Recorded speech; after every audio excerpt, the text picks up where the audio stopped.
الرد على زين خير الله. أهلا وسهلا إخوتي وأخواتي. الشيخ زين خير الله ظهر في فيديو مترددا يحاول أن يطمس ويرقع للخطأ الذي وقع فيه كاتب القرآن بأن مريم أم المسيح هي ذاتها مريم بنت عمران اخت هارون، وهذا خطأ كبير يفضح القرآن ويبين إن الذي كتب القرآن هو بشر. حاول الشيخ زين خير الله أن يرقع هذا الموضوع ولكنه لم ينجح، فحيث ملامح وجهه ونبرة صوته تدل على أنه غير واثق من الإجابة التي يعطيها ولا متيقن منها وغير مقتنع فيها، فأنا أدعوكم أن تشاهدوا هذا المقطع الذي يظهر فيه الشيخ زين خير الله ويحاول الرد على الموضوع، كيف يكون متخبط وكيف يكون متردد وكيف يكون غير مقتنع في الإجابة، ثم نعود لنعقب على كلامه ونرد عليه تفصيلا. فأريدكم أن تحضروا شايكم أو قهوتكم ثم نجلس معا لنفتش في هذه الحقيقة، ولن أطيل عليكم بالرد بل سيكون رد واضح وسلس. شاهدوا كلام الشيخ زين خير الله ثم نعود إخوتي وأخواتي. طبعا المسلم البسيط وكذا يقول له أيوة صح فعلا أيوة، فيقول له طيب كم بين هارون النبي ومريم عليه السلام؟ سيقول له بينهم آلاف السنين، وكيف تكون أخته؟ يا عبقري، مش هنقول كلمة ثانية، يا عبقري يا ذكي، هذه الشبهة رد عليها النبي صلى الله عليه وسلم بنفسه حين ذهب الصحابة إلى اليمن، فألقوا عليه النصارى. شوفوا ما جينات واحدة النصارى سبحان الله في الشبهات. نصارى أهل اليمن في ذلك الوقت ألقوا عليه هذه الشبهة، قالوا له كيف تدعون إلى قرآن يقول يا أخت هارون وبين هارون النبي ومريم آلاف السنين؟ رجع إلى النبي صلى الله عليه وسلم وسأله قال له أما قلت لهم أنهم يسمون على أسماء أنبيائهم والصالحين منهم؟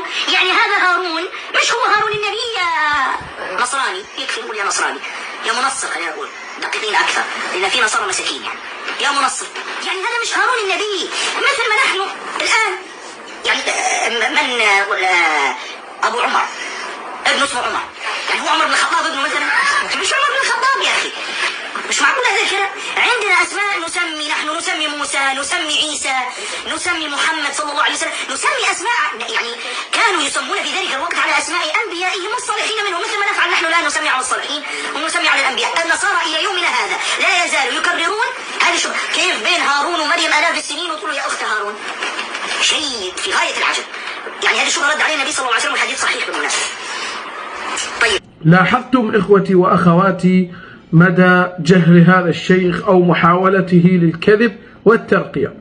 أنا أريد أن أقول لكم في التوراة، حتى أكون واضح يا أخوان وأخواتي المسلمين، في التوراة توجد هناك امرأة اسمها مريم بنت عمران، وهذه مريم بنت عمران هي أخت هارون وموسى، النبي موسى وهارون الكاهن ومريم بنت عمران، هؤلاء قبل 1600 سنة من مريم العذراء أم المسيح، وهؤلاء معروفون، النبي موسى وأخيه هارون وأختهم مريم بنت عمران، موسى بن عمران وهارون بن عمران ومريم بنت عمران.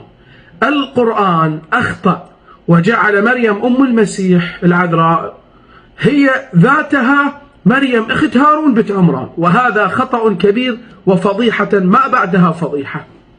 يقول الشيخ زين خير الله النبي أجاب على ذلك الموضوع وقال أنه ماذا؟ أنهم يسمون بأسماء أنبيائهم. من قال لك؟ هل هذا مذكور في التاريخ اليهودي؟ هل هو مذكور في تقليد اليهود؟ لا يوجد. من أين أتيت بهذا الرد؟ ثم إذا نبيك أجاب على الموضوع، فلماذا عائشة لم تستطع أن ترد لما سألها كعب الأحبار؟ ولماذا المغيرة بن شعبة لم يستطع أن يرد لما سأله مسيحيو نجران؟ دعونا نقرأ من القرآن ثم نلجأ إلى تفسير الطبري، وهو أقدم التفاسير الإسلامية، وقال عنه ابن تيمية. وأما ابن جرير الطبري فهو أصح التفاسير لأنه يروي بالأسانيد عن السلف.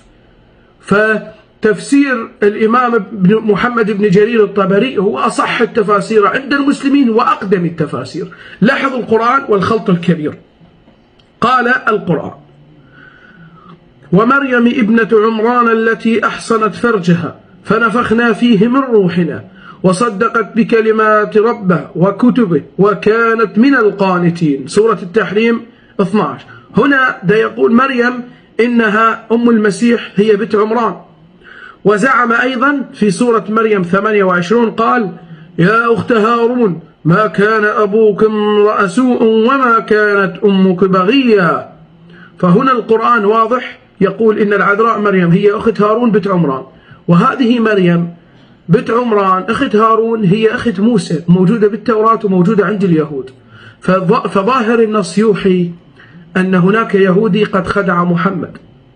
ولا ننسى إن جبريل كان يتمثل لمحمد كما ادعوا بصورة دحية الكلب اليهودي، وهناك خلاف أن دحية الكلب كان يهودي أو نصراني، والأرجح والروايات الأكثر تزعم أنه كان يهودي وتبع محمد لأجل النساء والأموال. فعلى سبيل المثال دحية الكلبي قد عندما خطف صفية بنت حيي بن أخطب قد بلغ محمد ذلك في صحيح مسلم والبخاري، فأرجعها منه وأعطاه 7 نساء ويسمونهن سبايا وسماهن 7 رؤوس، فكان محمد يتعامل مع النساء كأنه يتعامل مع غنم. فقال له: يا دحية خذ 7 رؤوس واعطني ابنة سيد القوم ابنة حيي بن أخطب صفية. فهذا دحية الكلبي يهودي بلا ذمة ولا ضمير ولا أخلاق ولا شرف، كان يساعد محمد ويكتب له بعض القصص، ولكن القصص التي يعطيه إياها هي مغالطة وخاطئة. وكانت عائشة تقول وابن عمر يقول في صحيح البخاري ومسلم إن دحية الكلبي هو جبريل، ذلك اليهودي الذي اسمه دحية الكلبي كان جبريل، وكان ينزل إلى النبي في بيته وينام معي تحت لحافي. ارجعوا إلى صحيح البخاري ومسلم، والذي يريد ذلك فليكتب لي في التعليقات وسأنزل له الأحاديث بشكل كامل، أو أجعل حلقة كاملة نفصل فيها هذا الأمر. قالت عائشة: كان دحية الكلبي يتمثل بصورة جبريل ويأتي النبي وينام معي في الغرفة وأنا مع النبي تحت اللحاف. هذا كلام عائشة. فهذا اليهودي كان يعطي لمحمد قصص ويقول له: قل للناس هذه من عند الله، ولكن بشرط يعطيه محمد أموال وسبايا ويشاركه في نكح زوجته عائشة. وهذا ثابت في البخاري ومسلم وأباهل عليه، ولكن لا أريد أن ننحرف عن الخطأ القرآني في قصة مريم. يا زين خير الله. تعال نقرأ الآن إلى تفسير الطبري. أنت قلت النبي أجاب، طيب ماذا يقول الطبري؟ لاحظ في تفسير سورة مريم 28: يا أخت هارون ما كان أبوك امرأ سوء وما كانت أمك بغية. قال: اختلف أهل التأويل في السبب الذي من أجله قيل لها يا أخت هارون، ومن كان هارون هذا الذي ذكره الله؟ قال بعضهم: عنا به هارون أخو موسى، ونسبت مريم إلى إنها أخته. يعني ماذا؟ يعني نبيك محمد قد أعطاه أحد معلومة خاطئة، وهي ماذا؟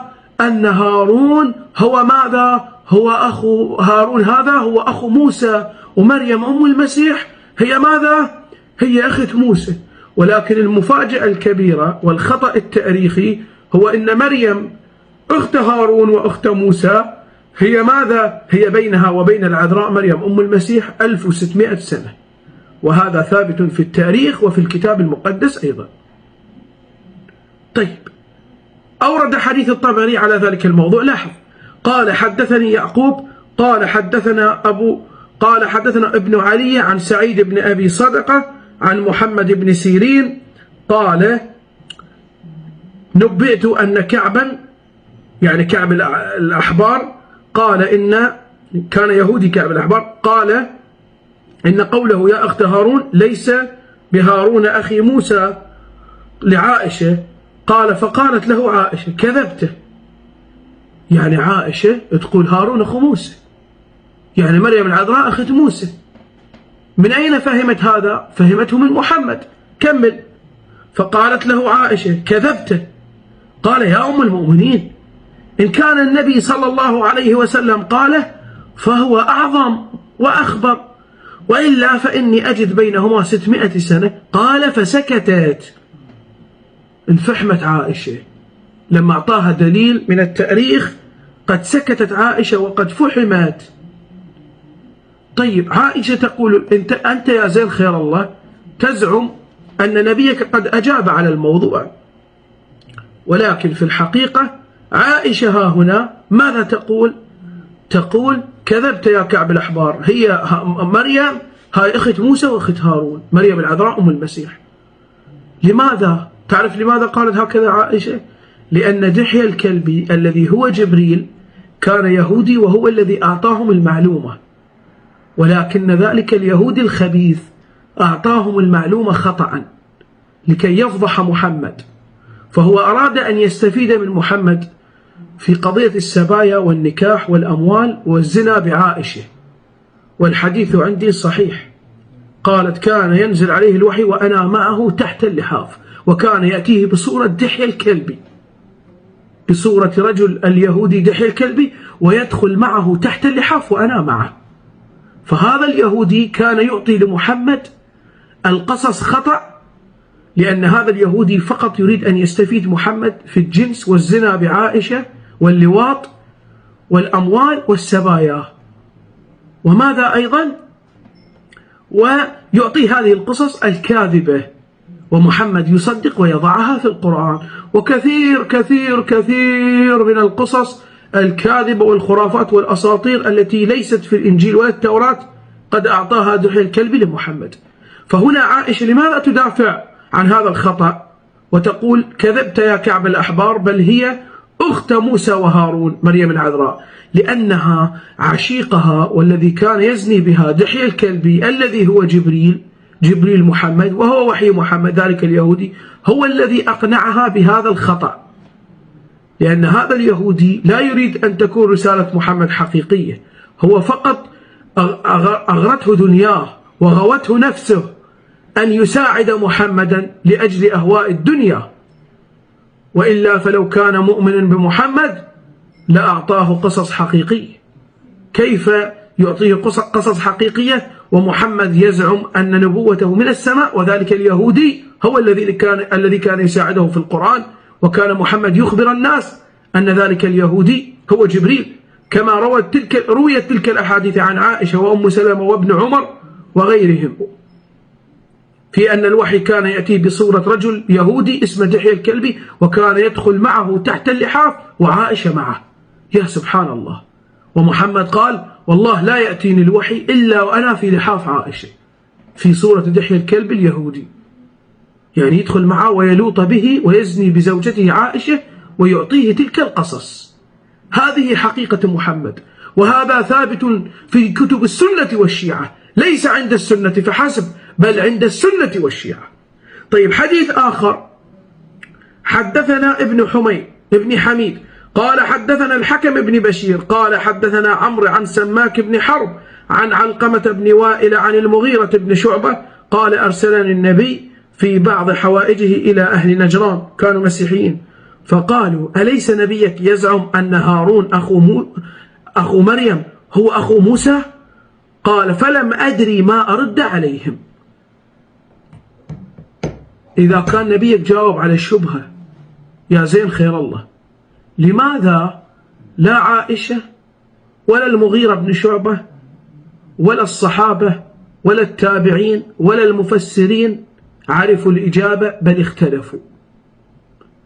إذا كان نبيك جاوب، لماذا عائشة سكتت عندما أخبرها كعب الأحبار أن بين العذراء وبين مريم أخت هارون بنت عمران 1600 عام، أو هو قال 600، ولكن هو بالحقيقة 1600 عام. لماذا سكتت عائشة؟ لماذا لم تجيب عائشة كجوابك؟ هل أنت تفهم أكثر من أمك عائشة؟ هل أنت تفهم أكثر من صحابيك المغيرة بن شعبة؟ لماذا اختلف أهل التأويل في هارون هذا؟ قال بعضهم هو أخو موسى، وقال بعضهم هو فاسق رجل اتهموا مريم بنت عمران أنه أخيها أو تحقيرا لها ذكروه، نسبوها إليه، إذ نسبوها إليه تحقيرا لها. وقال بعضهم لا بل تسمى نسبا إلى الأنبياء، وقال بعضهم بل هم يسمون بأسماء الأنبياء لديهم. قال اختلف أهل التأويل ولا يعرف أحد ما هو الجواب الصحيح. فإذا كان نبيك أجاب على هذه الشبهة فلماذا صحابتك وتابعيك ومفسريك بل حتى أمك عائشة لم تعرف الجواب؟ لماذا لم تقله لا يا كعب الأحبار إن هذا هارون ليس أخو موسى، إنما هذا هارون نسبت إليه تشريفا أو نسبت إليه كرجل فاسق عيروها به؟ لماذا عائشة دافعت عن الخطأ؟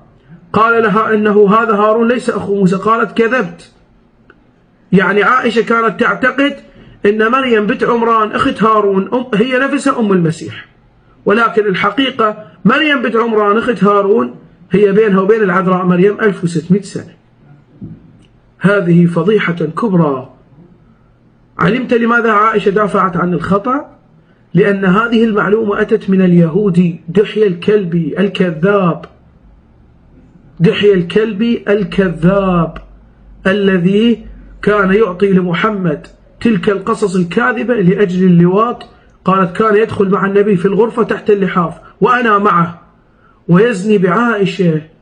قالت دخل علينا ذات يوم بفرس أبيض والحديث عندي يا زين خير الله، وإذا تحديتني سأظهره، ولكن أردت فقط الاختصار. وإذا أحببتم إخوتي وأخواتي أن أفرد حلقة أخرى للرد على زين خير الله كي أبين لكم أن ذلك دحية الكلب اليهودي هو الذي أملى هذه المعلومة لمحمد خطأ، ولأن ذلك الرجل اليهودي لم يرد رسالة محمد أن تكون حقيقية أو مستندة إلى قصص حقيقية في الكتاب المقدس، بل هي مجرد خرافة وخزعبلات. أراد ذلك اليهودي أن يستفيد من محمد في دنياه وفي شهواته، يريد منه الزنا واللواط ويريد منه الأموال فقط. هذا الشيء الذي أراده ذلك اليهودي دحية الكلبي. لذلك كان يعطيه قصص خاطئة مثل هذه القصة ومثل قصة عهد القربان ومثل قصة أصحاب السبت وقصة مفاتيح قارون وقصة هاروت وماروت ببابل وقصص الشمس تجري وتسجد تحت الأرض والحوت وغيره والأرض جالسة على ظهر حوت، وهذه الخزعبلات والخرافات التي كان يعطيها له. فأتمنى أن أكون وفقت في طرح هذه الحلقة والإجابة بالدليل والبرهان. تحية لكم إخوتي وأخواتي، والرب يبارك حياتكم، ونلتقي في فيديو آخر. إذا أردتم أن أكمل أن ذلك الذي كان يلوط بمحمد ويزني بعائشة وبالمقابل يعطي لمحمد قصص يكتبها محمد في القرآن هو رجل يهودي اسمه دحية الكلبي، وأثبت ذلك من البخاري ومسلم، اكتبوا لنا بالتعليقات. تحية لكم جميعا إخوتي وأخواتي.